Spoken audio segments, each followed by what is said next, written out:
بسم اللہ الرحمن الرحیم۔ بچوں، اب تک تو آپ کو کہانیاں سناتے رہے، آج 3 باتیں کرنی۔ پہلی بات تو یہ ہے کہ آئندہ سے یہ طے ہوا ہے کہ آپ کی یہ کلاس ہو گئی، 40 منٹ کا ایک پیریڈ ہوگی، ٹھیک؟ 40 منٹ کے لیے ہم گفتگو کریں گے، کیونکہ پہلے کبھی 5-7 منٹ کی، پھر کبھی آدھا گھنٹہ ہو گیا، تو خیال یہی تھا کہ اسے کسی درجے میں محدود کیا جائے، لمٹس مقرر کی جائیں۔ ٹائم جو ہے نا بیٹے، یہ کس چیز کے بعد اللہ کی سب سے بڑی نعمت؟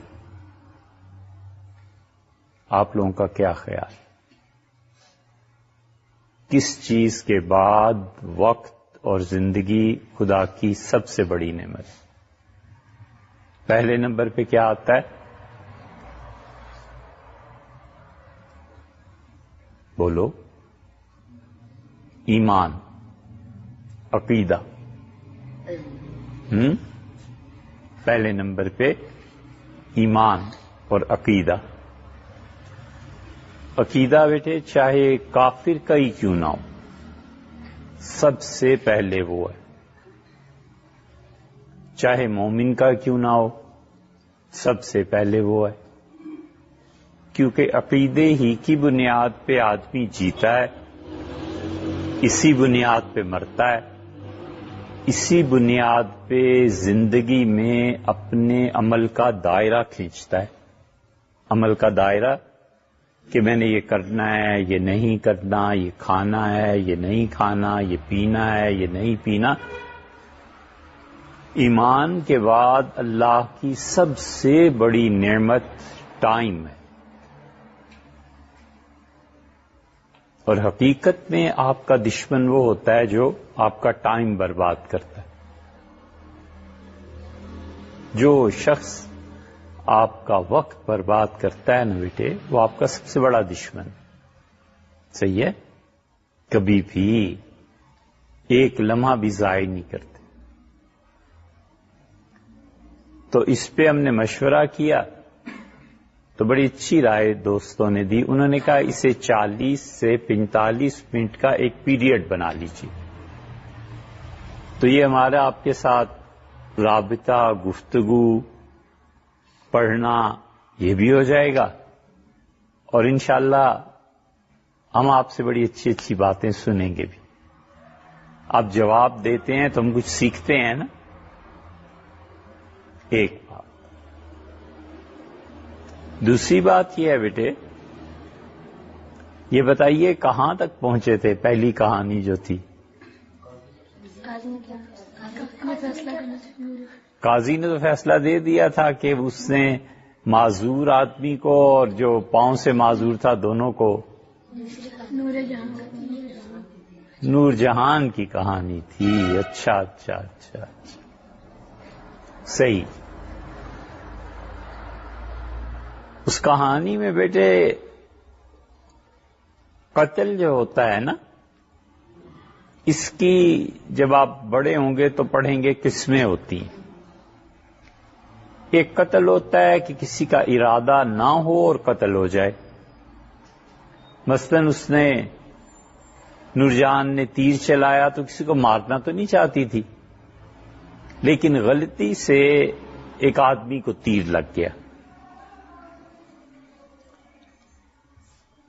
اور ایک ہوتا ہے جان بوجھ کے قتل کرنا۔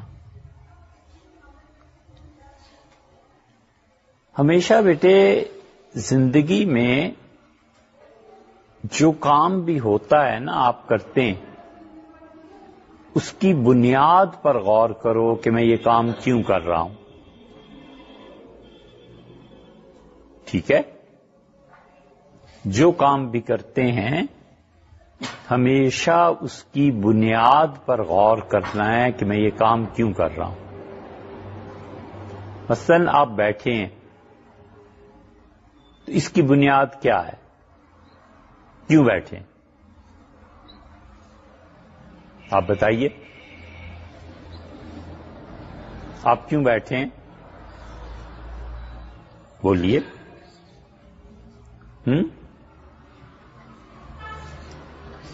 بس ایک بچہ بتاؤ جلدی سے، آپ کیوں بیٹھے ہیں؟ جی، علم سیکھنے کے لیے. آپ کیوں بیٹھے ہیں؟ کہانی سننے کے لیے. آپ کیوں بیٹھے ہیں؟ اس لیے کہ یہاں کا دستور اور طریقہ یہی ہے. آپ کیوں بیٹھے ہیں؟ اس لیے کہ بہت دنوں کے بعد ملاقات ہوئی ہے تو آج کچھ گپ شپ کچھ باتیں کریں گے.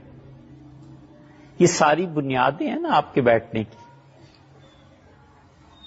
اس لیے بیٹے ہمیشہ زندگی میں جو بھی کام کرنا ہے اس کی بنیاد تلاش کرنی ہے کہ کیوں. اچھا آپ دیکھیے، پانی پیتے ہیں، پانی کیوں پیتے ہیں؟ اس لیے کہ پیاس لگتی ہے. پیاس بنیاد ہے پانی پینے کی. ٹھیک ہے. کھانا کھاتے ہیں کیوں؟ اس لیے کہ بھوک لگتی ہے. آپ کسی کو تھپڑ مارتے ہیں کیوں؟ غصہ آتا ہے. ٹھیک ہے. تو ایک ہے کام، ایک ہے اس کی بنیاد. تو بیٹے اچھے کاموں کی بنیاد اچھی، غلط کاموں کی بنیاد غلط. تو تھپڑ مارنے کی بنیاد غصہ ہے، اس بنیاد کو ختم کرنا ہے.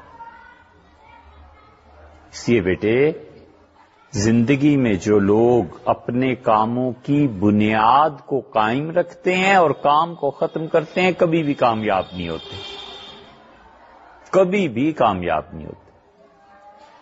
کام ختم کرنا ہے. مثلاً ایک آدمی کہتا ہے مجھے پانی نہیں پینا. بالکل ٹھیک ہے بھئی، پانی نہیں پینا تو آپ پیاس کو ختم کیجئے. ٹھیک ہے نا. وہ کہتا ہے پانی نہیں پینا اور پیاس لگ رہی ہے، تو نہیں ہو سکتا. وہ پانی پی کے رہے گا. ایک کہتا ہے میں نے تھپڑ مارا ہے، بڑی بری بات کی. بالکل ٹھیک ہے، آپ نے بری بات کی، آئندہ میں تھپڑ نہیں ماروں گا. نہیں بیٹے، اس کا مطلب یہ ہوا کہ آپ تھپڑ جس بنیاد پر مار رہے ہیں وہ بنیاد غصہ ہے، آئندہ اسے ختم کرنا ہے. ہر وہ آدمی جو برے کام کی بنیاد ختم نہیں کرتا اور چاہتا ہے کام ختم ہو جائے کبھی بھی کامیاب نہیں ہوتا.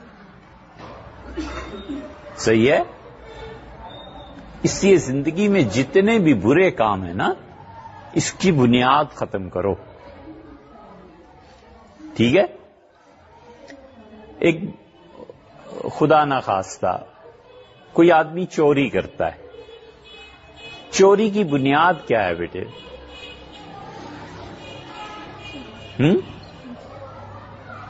چوری کی بنیاد کبھی کبھی انسانی ضروریات زندگی بھی بنتی ہیں. انسان کو زندگی میں جس چیز کی ضرورت ہوتی ہے اور وہ چیز سے نہیں ملتی تو وہ پھر اس بنا پر چوری کرتا ہے. تو چوری کو ختم کرنے کے لیے یہ ضروری ہے کہ اس کی ضرورت پوری کی جائے. ضرورت آپ پوری نہیں کرتے اور آپ کہتے ہیں چوری کیوں کرتے ہو؟ تو یار وہ جو ضرورت ہے نا اس کی آپ اس کو پورا کیجئے، چوری ختم ہو جائے گی. اور کبھی کبھی چوری لالچ کی بنیاد پہ کرتا ہے. ضرورت نہیں ہوتی، لالچ ہوتی ہے، بس پیسے کی. کہتے ہیں کہ ایک چور کسی کے گھر گیا اور اس نے سب سے پہلے یہ کیا کہ گھر میں جو ایک اکلوتا مالک ساری چیزوں کا بیٹھا تھا اس نے اسے رسیوں سے باندھ کے بٹھا دیا اور اس سے کہا خبردار تم چیخے تو میں تمہیں مار دوں گا. اور ٹرک باہر کھڑا تھا، ایک ایک چیز کر کے وہ چور ٹرک میں ڈالنے لگے. انہوں نے اس گھر کا فریج اٹھایا، اس گھر کے برتن اٹھائے، اس گھر کے کپڑے اٹھائے، اس گھر کی ایک ایک چیز اٹھائی. آخر پہ ایک بڑا خوبصورت جائے نماز مصلی بچھا ہوا تھا، اس چور نے وہ بھی اٹھایا. تو جو آدمی گھر والا تھا اس سے کہا ارے یار یہ تو رہنے دے، میں اس پہ نماز پڑھتا ہوں. تو اس نے کہا تمہارا کیا خیال ہے میں نماز نہیں پڑھتا؟ اس لیے بیٹے ہمیشہ زندگی میں جو برا کام ہے نا اس کی بنیاد آپ تلاش کریں، میں کیوں یہ کام کرتا ہوں، اس لیے اگر لہذا اس بنیاد کو ختم کرو. قتل کی بنیاد کبھی کبھی غلطی ہوتی ہے، جیسے نور جہاں سے ہو گئی. قتل کی بنیاد کبھی کبھی غصہ ہوتا ہے، اس غصے پہ قابو پانا چاہیے. اب جناب قاضی صاحب نے بلا لیا ملکہ کو، اور جو اس کے وارث تھے مقتول کے، یعنی جو شہید ہوا یا قتل ہوا مقتول، وہ اس کو بھی بلا لیا اور انہوں نے کہا کہ آپ کا کیا خیال ہے؟ ان کا جان بوجھ کے قتل ہوا. نور جہان نے جان بوجھ کے ہمارے آدمی کو مارا ہے. اب مسئلہ آ گیا، اگر آپ خالص علمی اصطلاح میں کہیں، آپ بڑے ہوں گے تو پڑھیں گے نا، جب آپ فقہ کو پڑھیں گے، قانون کو پڑھیں گے، تو بیٹے قانون اور امپلیمنٹیشن اور اس کا فتویٰ اور فتویٰ دینا بڑی ذمہ داری کا کام، بہت بڑی. اس لیے جو شخص جتنا فتویٰ دینے میں جلدی کرتا ہے نا، یہ اتنی جلدی جہنم میں جائے گا. بس یہ ہم نے بڑے بڑے اساتذہ کو دیکھا بیٹے، فتویٰ اول تو زبان پہ نہیں لاتے تھے، دیتے تھے تو حوالے سے دیتے تھے کہ فلاں جگہ یہ لکھا ہے. اس لیے فتوے میں کبھی بھی جلدی نہیں کرنی. جو شخص جتنی جلدی فتوے دیتا ہے نا اتنے ہی جلدی جہنم میں جائے گا. تو ہوا یہ کہ مسئلہ آ گیا قتل خطا اور قتل عمد کے بیچ میں. آپ کہیں گے یہ کیا بلا ہے؟ قتل خطا جو غلطی سے قتل ہو جائے، قتل عمد جو جان بوجھ کے. انہوں نے کہا جی جان بوجھ کے قتل کیا ہے. ملکہ نے کہا میری غلطی ہے. اب جناب قاضی صاحب نے یہ کہا کہ تلوار بھی رکھی، اور قتل خطا میں دیت ہوتی ہے. اللہ نے ایک اور راستہ رکھا ہے کہ اتنے پیسے تم دے دو. یہ پاکستان کے آئین میں درج ہے، قانون میں درج ہے. اور ہوا یہ کہ اس سے پیسے بھی رکھے، تلوار بھی رکھی، اور یہ دونوں چیزیں رکھ کے قاضی صاحب نے نور جہان کو بٹھایا، اور دوسری طرف جو آدمی کیا ہو گیا تھا، شہید ہو گیا تھا، مقتول تھا، اس کے وارثوں کو بھی بٹھایا اور کہا خود فیصلہ کرو، قتل ہوگا یا پیسے لے کے راضی ہو جائیں گے. تو جو قتل ہوا تھا انہوں نے کہا کیا فائدہ، ملکہ بھی جان سے جائے، ملک کا بھی نظام بگڑے. تو انہوں نے پیسے لے لیے اور ملکہ نور جہان کی جان چھٹ گئی. یہ قاضی صاحب نے فیصلہ کیا کہ تم فیصلہ کر لو، اور اگر وہ فیصلہ نہ کرتے تو قاضی کو بڑا اختیار ہوتا ہے. وہ یہ بھی کہہ سکتے تھے تلوار جو رکھی تو اس کا مطلب یہ تھا کہ اگر میں اسے قتل عمد قرار دوں تو گردن اتر جائے گی، اور اگر اسے قتل خطا قرار دوں تو پیسے.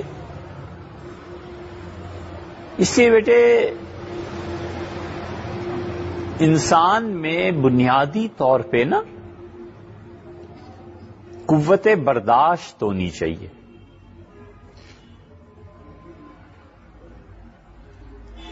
برداشت کیا ہوتا ہے؟ ایک لفظ میں اس کا ترجمہ کرو. برداشت کس کو کہتے ہیں؟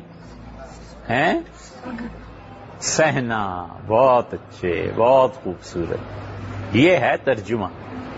کسی چیز کو برداشت کرنا، کسی چیز کو سہ لینا، کسی چیز کو صبر اور تحمل کے ساتھ قبول کر لینا، رک جانا، یہ سب برداشت کہلاتا. جن بچوں میں قوت برداشت ہوتی ہے نا بیٹے، یہ بڑے کام کے بچے ہوتے ہیں.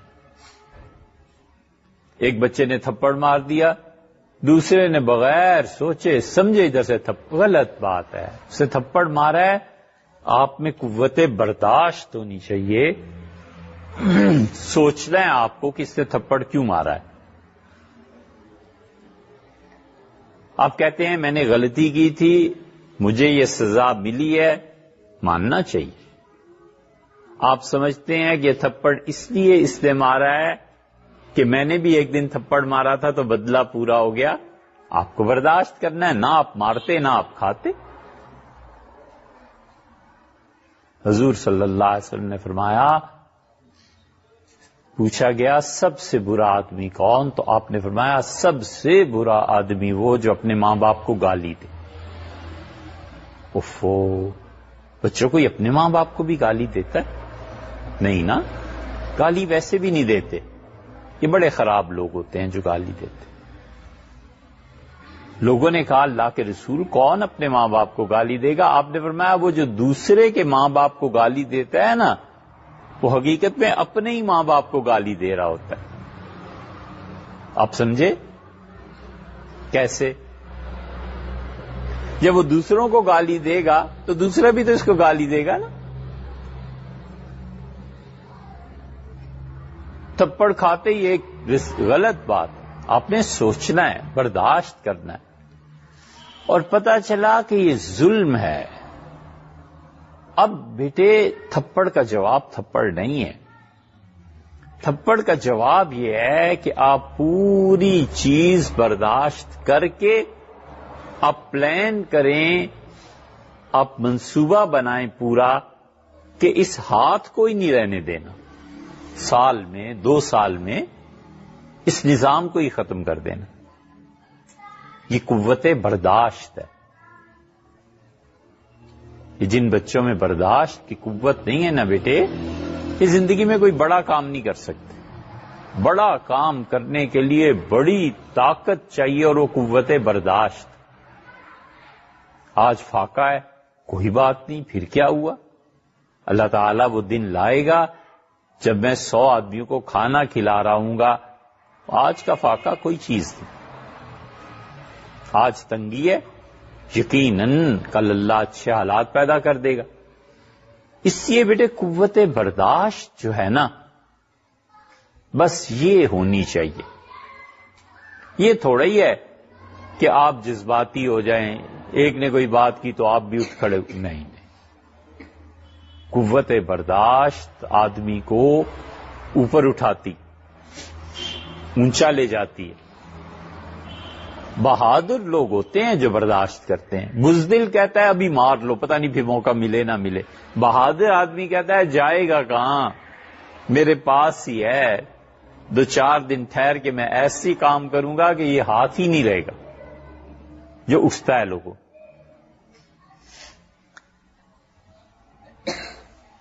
بڑے مشہور پہلوان تھے بر صغیر میں.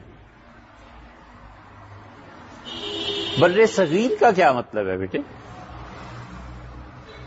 بر کس کو کہتے ہیں؟ بر کہتے ہیں، اللہ نے قرآن میں نہیں کہا ظاہر الفساد فی البر والبحر؟ لو حافظ ہو اور تم ترجمہ نہیں جانتے. اللہ تعالیٰ نے فرمایا ہے فساد، خدا کی نافرمانی پھیل گئی فی البر، زمین میں، والبحر، اور سمندروں میں بھی. تو بر کہتے ہیں زمین کو، اور باہر کس کو کہتے ہیں؟ سمندر کو. بر اور باہر. بر صغیر کہتے ہیں زمین کا ایسا ٹکڑا جو زمین ہے لیکن چھوٹا ٹکڑا ہے. اور ایک اس کے مقابلے میں بر کبیر بھی ہونا چاہیے. پھر صغیر ہے تو آخر آپ کسی چیز سے مقابلہ کریں گے تو کہیں گے نا چھوٹا ہے.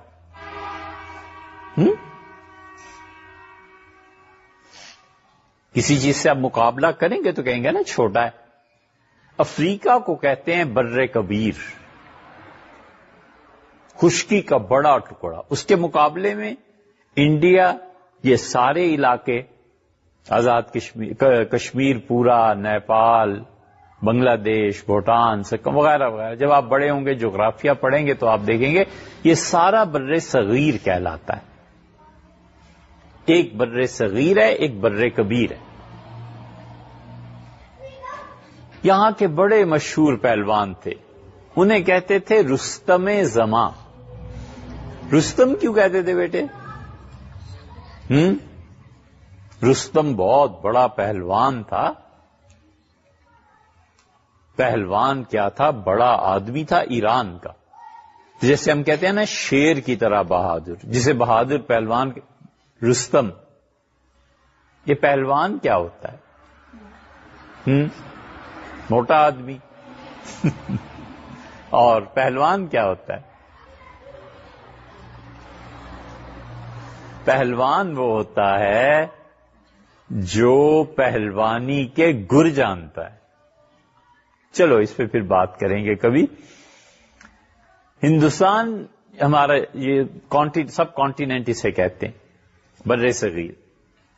رستم زماں بڑا پہلوان تھا بیٹے. انہوں نے بڑے بڑے پہلوانوں کو شکست دی، اکھاڑے میں اترے اور انگا لگایا اور زمین پہ لٹا دیا. آپ سمجھے؟ نہیں سمجھے؟ کیا نہیں سمجھے؟ دیکھا ہے، یہ بیٹا غور سے سن رہا ہے. جب کوئی لفظ نہ سمجھ میں آئے تو آپ پوچھئے بیٹے انگا لگایا. پہلوان جو پہلا داؤ استعمال کرتا ہے اسے کہتے ہیں انگا، اور جو اس کا جواب آتا ہے اناڑی پہلوان کی طرف سے اسے کہتے ہیں پنگا. سمجھے؟ یہ جو بولتے ہیں نا کیا پنگا کر رہے ہو، کیوں پنگے لے رہے ہو، ہاں، تو پنگے کا مطلب یہ ہے کہ اناڑی پہلوان ہو میرے مقابلے میں نے جب انگا لگایا تو زمین پہ گرا دوں گا. اس لیے جتنے الفاظ آپ زبان سے بولتے ہیں آپ کو پتا ہونا چاہیے کہ یہ لفظ کیا ہے. اس لیے کہ اللہ کہتا ہے ایک ایک لفظ کے بارے میں تم سے پوچھوں گا. الا لدیہ رقیب عتید، کوئی لفظ تمہاری زبان سے نہیں نکلتا مگر میرے فرشتے نگران ہیں، لکھتے ہیں. ٹھیک ہے بیٹے؟ تو انگا اور پنگا یہ ہوتے ہیں. وہ بس انگے کی دیر تھی، وہ تو زمین پہ گرا دیتے تھے. بڑا دلچسپ فن ہے بیٹے پہلوانی، کہیں کرنے نہ لگ جانا، لیکن ہے بڑی زبردست چیز. پڑھیں اسے، کتابیں پڑھیں، بڑا مزہ آتا ہے. تو رستم زماں ایک دن کوئی چیز خریدنے بازار چلے گئے. وہ کہاں جاتے تھے؟ لیکن ان کے جی میں کوئی آئی بات، اٹھے گئے، ایک چیز انہوں نے خریدی. تو دکاندار نے کوئی کھوٹا سکہ دے دیا، کچھ بات چیت ایسی کر دی. تو انہوں نے اس کو پیسے دیے اور کہا کہ یہ کیا کیا ہے. اسے بڑا غصہ آیا دکاندار کو، اور اس نے تولنے والا ایک باٹ لے کے، باٹ سمجھتے ہیں نا، تولنے کا، وزن کا پیمانہ، اسے لے کے رستم زماں کے ماتھے پہ، سر پہ ایسے دے مارا. وہ اتنے لہیم شہیم، اتنے زبردست صحت، اور اس نے جو لوہے کا باٹ مارا رستم زماں کے پیشانی پہ لگا اور خون بہنا شروع ہو. رستم زماں نے مفلر لیا، خون پہ رکھا، باندھا کس کے اور گھر چل پڑا. جا کے پٹی وٹی کی. کسی نے کہا کہ رستم زماں آپ اتنے بڑے پہلوان اور وہ مریل سا دکاندار اتنا کمزور سا، وہ آپ ایک جھانپڑ لگاتے، ایک تھپڑ مارتے، مر جاتا، زمین میں دھس جاتا۔ تو بیٹے جو انہوں نے بات کی نا، یہ یاد رکھو، کبھی تمہیں زندگی میں کام آئی۔ انہوں نے کہا میں پہلوان طاقت کی وجہ سے نہیں بنا، میں پہلوان برداشت کی وجہ سے بنا۔ مسئلہ طاقت کا نہیں ہے۔ میرے اساتذہ بھی تو کسرت کرواتے تھے، کئی گھنٹے۔ آپ مثلا بھاگتے ہیں، ایک موقع آتا ہے جب آپ کہتے ہیں میں تھک گیا ہوں، اور اس موقع پہ ایک بچہ کہتا ہے برداشت کرنا ہے، 1 میل اور بھاگنا ہے۔ یہ ہے قوت برداشت۔ اس لیے کبھی بھی فوری طور پہ اپنا تاثر ظاہر کر دینا کچھ نہیں، چپ رہو، دیکھتے رہو۔ یہ دیکھنا بیٹے کبھی کبھی 50 سال پہ محیط ہوتا ہے، یہ چپ رہنا کبھی کبھی 50 سال کے بعد آدمی چپ رہتا ہے اور خدا کی قدرت جواب دیتی ہے۔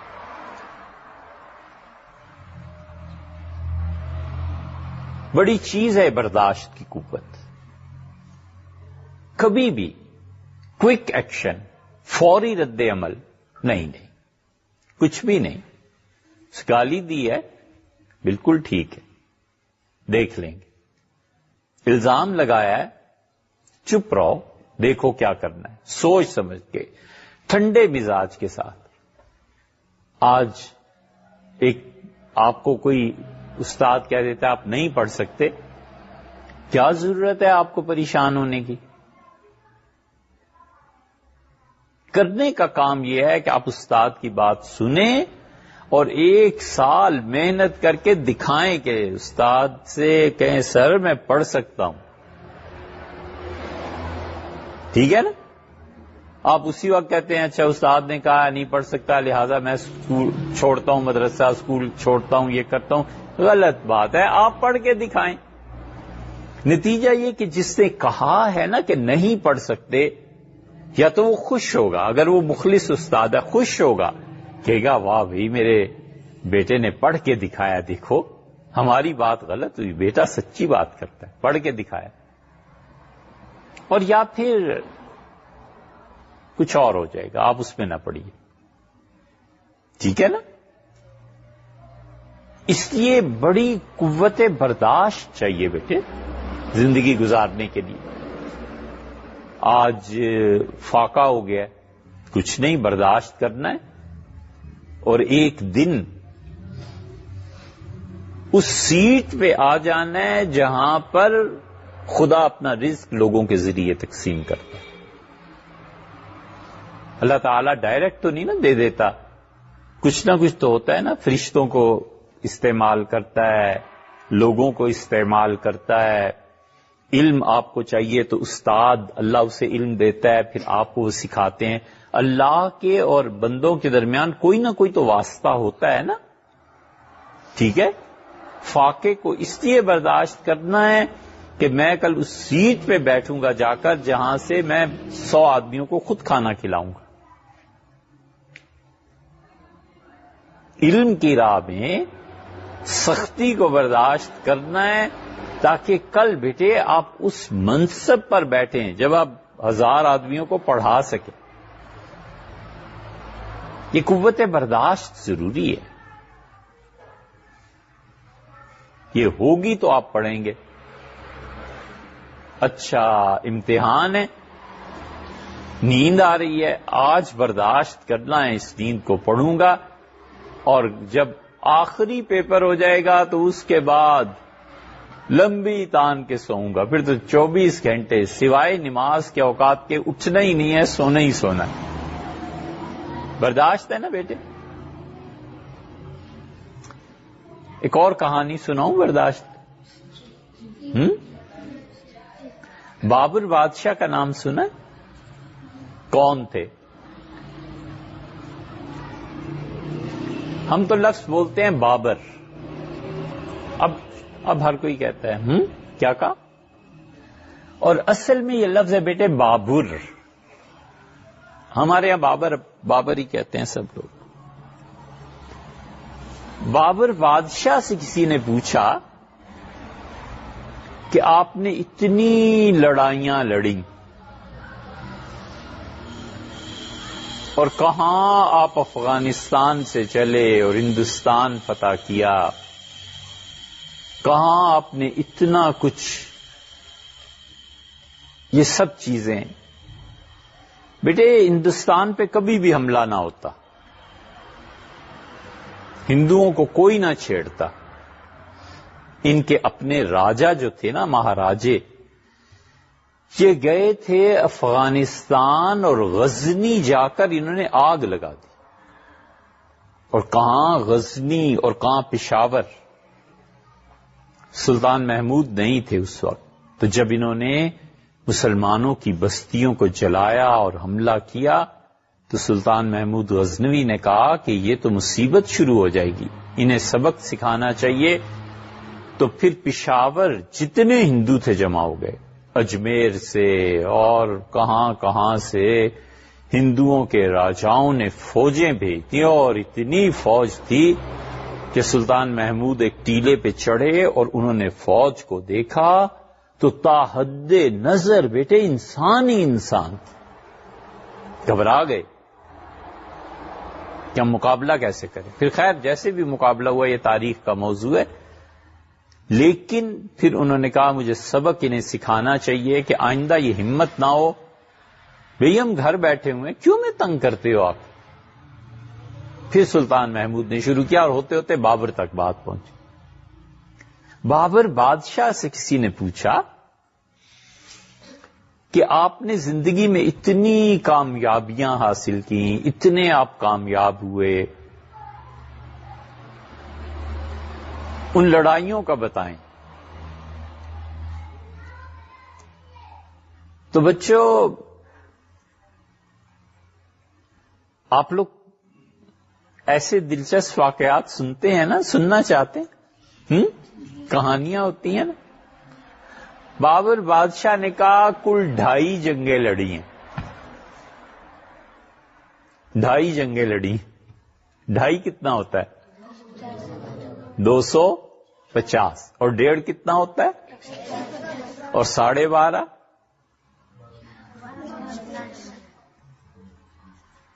اور 2:45 کتنے ہوتے ہیں؟ 2:45. 2:45. ٹھیک ہے. ہم اس دن بچوں کو پڑھا رہے تھے تو ہم نے کہا 9:45. اردو جب آپ پڑھیں گے نا تو ہم نے کیا بتایا، اس سے کیسے پڑھتے تھے بچے؟ 9 پوں. 9:45 کو 9 پوں پڑھتے تھے. ٹھیک ہے. ہم نے اس کی بہت مثالیں دی. یہ جو بچے پڑھتے ہیں ان سے پوچھنا کیا مثالیں دی. ٹھیک ہے. تو بیٹے بابر بادشاہ نے کہا کہ ہم نے کل 2.5 جنگیں لڑی ہیں. اور ایسا دماغ تھا بیٹے کہ ہندوستان میں مغلوں کی حکومت کوئی 400 سال رہی ہے، سلطنت کا بانی ہوا. یہ سلطنتوں کے بانی بڑے دماغ ہوتے. رنجیت سنگھ بڑا دماغ تھا سکھوں میں نا. رنجیت سنگھ بڑا دماغ تھا بیٹے. وہ سکھ سلطنت قائم کر جاتا، لیکن افسوس اس کے جو وارث تھے نا، افسوس ان کے اعتبار سے کہ وہ قائم نہیں رکھ سکے. نادر شاہ بڑا دماغ تھا. یہ بابر بادشاہ بڑا دماغ تھا.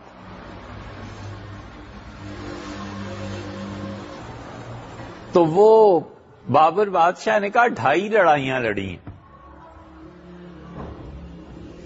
لوگ بڑے حیران ہوئے، ہنسے کہ 2.5 لڑائیاں کیا ہوتی ہیں؟ لڑائی تو یا تو پوری ہوتی ہے یا نہیں ہوتی، یا تو 2 یا 3 اور 2.5 کیا ہوا؟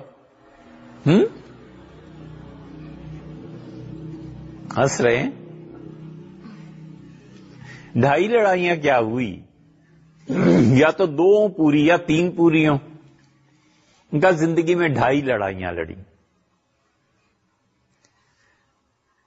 کسی نے بڑے احترام سے بات کی اور اس نے کہا جناب والا اس کی شرح بھی کر دیں، تشریح بھی کر دیں.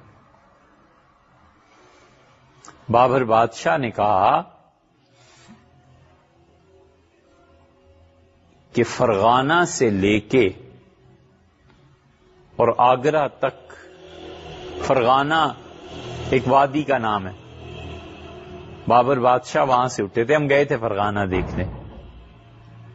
فرغانہ میں بیٹے اتنے اچھے اس سارے علاقے میں پھل پیدا ہوتے ہیں، اب بھی اتنے میٹھے تربوز تھے کہ انگلیاں چپکنے لگی. اوفو، پھلوں کا وطن ہے، پھل ہی پھل. وہاں سے اٹھے اور کہاں آگرہ اور ہندوستان آئے اور کیسے فتح کر لیا. ان کا 2.5 لڑائیاں لڑی. ایسے تھوڑے ہی فتح ہوتا ہے. بابر بادشاہ یہاں بھی آئے تھے، پنڈی ہے نا، راول پنڈی کے قریب ایک جگہ ہے، وہاں بابر بادشاہ آئے تھے. چکوال ایک جگہ ہے، وہاں بھی آئے تھے. بڑے بڑے ذہین اور بڑے دلیر آدمی تھے.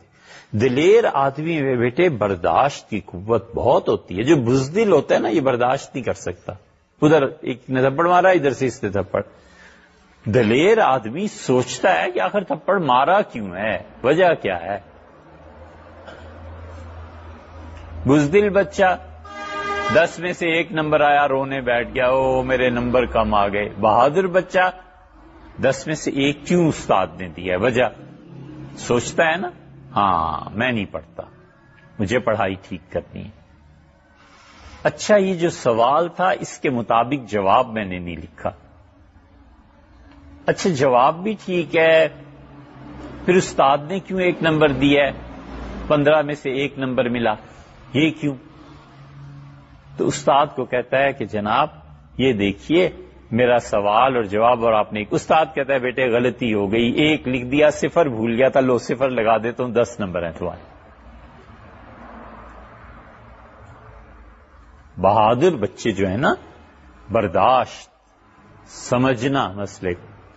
بابر بادشاہ کہتے تھے کل 2.5 لڑائیاں لڑیں. ان سے پوچھا کہ اس کی شرح، تو انہوں نے کہا 1 لڑائی تو میں نے لڑی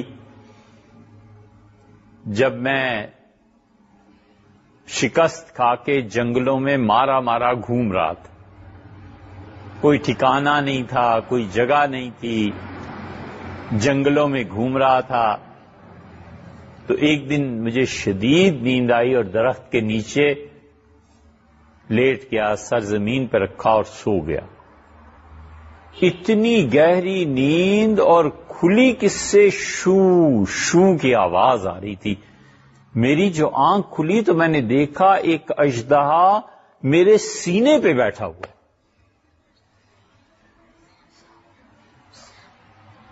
اژدہا کس کو کہتے ہیں؟ سانپ کو تو نہیں. کس کو کہتے ہیں؟ سانپ نہیں، سانپ تو سانپ ہوتا ہے. اژدہا بڑا سانپ، یہ کی نا بات. دیکھا اس میں وصف شامل کیا نا، بڑا ہونے کی صفت شامل کیا آپ نے، تب جب اژدہا بنا. بہت بڑا سانپ، کہتے تھے کنڈلی مارے. کنڈلی گول دائرہ سینے پہ میرے بیٹھا ہے اور پھن اٹھایا ہوا ہے اور غصے میں بھرا اور شو شو کی آوازیں نکل رہی ہیں. تو کہتے تھے بابر بادشاہ کہ میں نے اپنے ہوش حواس کو گم نہیں ہونے دیا، اور میں نے فوراً سوچا کہ تو مجھے مار دے گا. اور بابر بادشاہ کہتے تھے میں نے ہاتھ اٹھا کے اس کی گردن پکڑ لی اور ایسے پھینک. یہ جو برداشت کر گئے نا، ایک لمحہ گھبرائے نہیں اور نہ اپنے ہوش و حواس کو گم کیا. کہتے تھے پہلی لڑائی یہ تھی، یہ جیتی ہے. یہ لڑائی ہے بیٹے، اپنے نفس پہ قابو پانا، برداشت کرنا، یہ لڑائی ہے. پھر انہوں نے کہا دوسری لڑائی. فرمانے لگے کہ دوسری لڑائی یہ ہوئی کہ مجھے ایک مرتبہ شدید خارش ہو گئی جسم پہ، کوئی پل چین نہیں آتا تھا. پل کس کو کہتے ہیں؟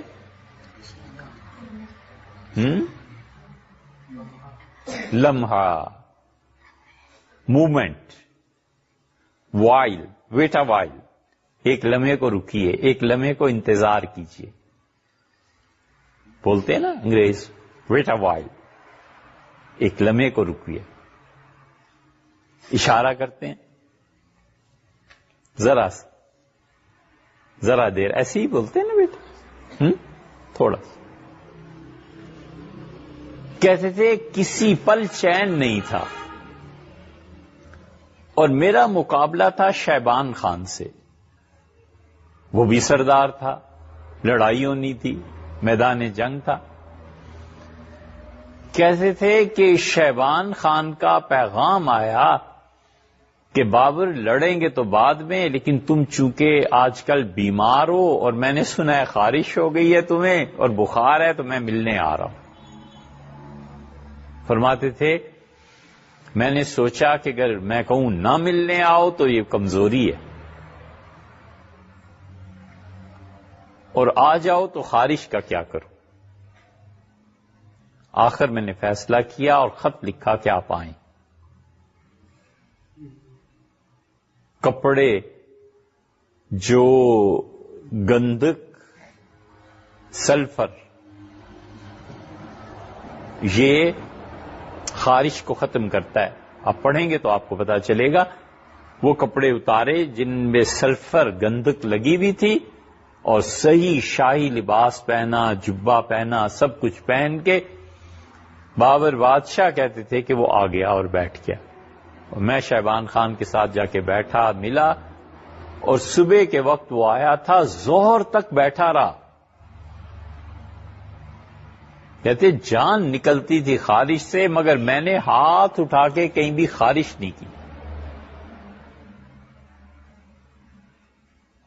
بڑا حیران ہوا کہ ہم نے تو سنا تھا اسے بخار ہے، خارش ہے. پریشان حال واپس اٹھ کے گیا، اور بابر کہتے ہیں کہ میری جان میں جان آئی. جا کے کپڑے اتارے اور دوسرے کپڑے پہنے، برداشت کیا تو دشمن کو پتا چلا کہ میں بیمار نہیں ہوں. یہ قوت برداشت ہے بیٹے. آپ میں برداشت کی طاقت ہے؟ نہیں. آپ قرآن پڑھ رہے ہیں، یاد کر رہے ہیں، پھر سر پہ کھجلی ہے، پھر ایسے کر رہے ہیں، پھر آپ کے گھٹنوں میں تکلیف، پھر آپ پہلو بدل رہے ہیں، پھر آپ چہرے.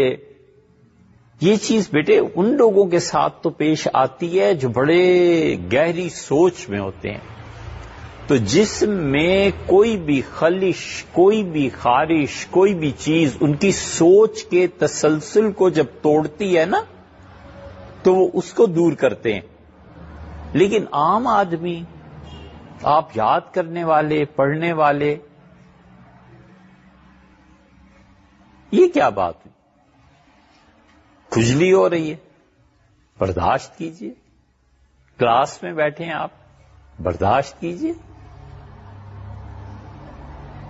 ادب احترام کے ساتھ بیٹھے ہیں اور بڑا جی چاہتا ہے کہ ٹیک لگا، برداشت کیجئے. ابھی تو آپ جب اساتذہ اٹھ جائیں گے پھر کریے. کہتے دوسری لڑائی جو تھی یہ تو میں نے یہ لڑی کہ وہ صبح سے دوپہر تک بیٹھا رہا، ظہر تک. میں نے نہیں ظاہر ہونے دیا کہ خارش ہو رہی ہے کیا. یہ قوت برداشت ہے بیٹے. اور اس نے پوچھا کہ پھر آدھی لڑائی اور کون سی؟ ان کا آدھی لڑائی یہی ہے کہ پورا ہندوستان فتح کر لیا، یہ کر لیا. انہوں نے کہا 2.5 لڑائیاں. اس لیے بیٹے یہ جو بڑے لوگ ہوتے ہیں نا، قوت برداشت کے ساتھ جیتے ہیں. اپنے مشن، اپنے کام کو پورا کرنا، چپ کر کے اپنے کام میں لگے رہنا، کہ دن آ جائے گا جب وقت ثابت کرے گا کہ ہم صحیح. یہ تو ہو گئی بیٹے 2 باتیں، اور وقت بھی آپ کا ہو گیا. لیکن ایک اور اچھی بات یہ ہے بیٹے کہ اللہ تعالی کی توفیق سے اور خدا کے فضل سے ہم آج بچوں کے لیے ایک لائبریری کا آغاز کر رہے ہیں. ٹھیک ہے، اب بچوں کے لیے ایک مستقل لائبریری بنا رہے ہیں، اور ہم نے کہا ہے لائبریری والوں سے کہ مسجد کا کوئی بھی ہال وہ مناسب تلاش کریں اور اسے بھر دیں بچوں کی کتابوں کو. جب بھی آپ کے پاس ٹائم ہے جا کے پڑھیں. ٹھیک ہے، یہ کتابیں ہم لائے ہیں، یہ آپ دیکھیے، یہ چھوٹا سا معمولی سا، یہ بارش کا پہلا قطرہ، یہ چھوٹا سا 15-17 کتابوں پہ مشتمل یہ جو ڈھیر ہے نا، یہ آغاز ہے. اس پہ باقاعدہ نمبر لگیں گے، لائبریری والے اپنا کام کریں گے اور لے جا کر یہ رکھیں گے. یہ آپ کی اپنی کتابیں ہیں، آپ نے اسے سنبھالنا ہے. ٹھیک ہے بیٹے، پڑھنا ہے. ٹھیک ہے، اور ایک کام کبھی اور کریں، وہ ہے ذرا سا مشکل، لیکن مشکل کام کے لیے تو آدمی پیدا ہوا ہے. اللہ کہتا ہے لقد خلقنا الانسان فی کبد، اور ہم نے انسان کو پیدا کیا ہے شدید محنت کرنے کے لیے، اسٹرگل، جد و جہد، ساری زندگی محنت. کام کرنے کا یہ ہے بیٹے کہ جب آپ کوئی کتاب پڑھ لیں نا، مثلاً یہ دیکھیے راجو کی کہانی، ایک کتاب آ گئی. مثلاً یہ دیکھیے ہم کتاب لے کے آئے آپ کے لیے اچھے قصے. جب آپ پڑھ لیں نا تو کسی وقت جب ہم آفس میں بیٹھے ہوں آپ کے لیے کوئی وقت کی پابندی نہیں. ٹھیک ہے، کوئی پابندی نہیں. آئیے اور اس کتاب کو ہمارے ساتھ بات کیجیے، آپ نے کیا پڑھا ہے، ہمیں بتائیے کیا کہانی. ٹھیک ہے، ہم آپ کو بتائیں گے اس میں کیا بات. یہ ایک کام کرنے کا. ٹھیک ہے بیٹے، تو انشاءاللہ آپ 3-4 دن میں لگا دیں. یہ 3-4 دن میں اپنا کام پورا کر کے لائبریری کے رجسٹر میں درج کر کے کمپیوٹر پہ چڑھا کے یہ کتابیں آپ کے حوالے کر دیں گے. آپ کو جب بھی وقت ملے آپ نے پڑھنا ہے بیٹھ کے. ٹھیک ہے، اور جب کوئی کتاب پوری کر لیں، یہ ضروری نہیں ہے لیکن اچھا ہے آپ ہمارے پاس آئیں، بیٹھ کے بات کریں کہ یہ کتاب میں نے پڑھی ہے، اس کتاب سے میں نے یہ سیکھا. 2-3 چیزیں بس، یہ پڑھ لی، یہ سیکھ لیا اور اس سے یہ بیان کیا. ٹھیک ہے بیٹے، وقت پورا ہو.